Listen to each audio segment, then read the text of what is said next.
তোরা আর বয়ান দিস না। দেশের সম্মান রক্ষা করার জন্য যা যা করা লাগে আমি একাই করব। আমি একাই লড়ব। সত্যিই আজ মুস্তাফিজ অসাধারণ পারফরমেন্স করেছে। একাই যুক্তরাষ্ট্রকে জাস্ট উড়িয়ে দিয়েছে। মুস্তাফিজের bowling figure 4 over 10 run 6 wicket 1 maiden. মুস্তাফিজের এটা কেরিয়ার সেরা বোলিং।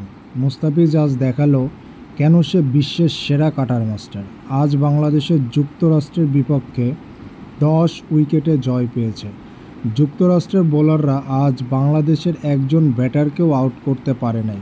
তানজিদ হাসান তামিম 42 বলে 58 রান আর সৌম্য সরকার 28 বলে 43 রান সংগ্রহ করেছে। বাংলাদেশের ক্রিকেট প্রেমীরা এই বাংলাদেশকে সবসময় দেখতে চায়, যারা যুক্তরাষ্ট্র থেকে শুরু করে যত বড় বড় দলই আসুক না কেন সবাইকে এভাবে উড়িয়ে দিবে।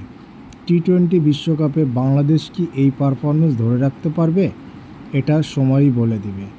খেলার সব নিউজ সবার আগে পেতে আর স্পোর্টস অফিসিয়াল চ্যানেলের সাথে থাকুন সব সময় সর্বক্ষণ।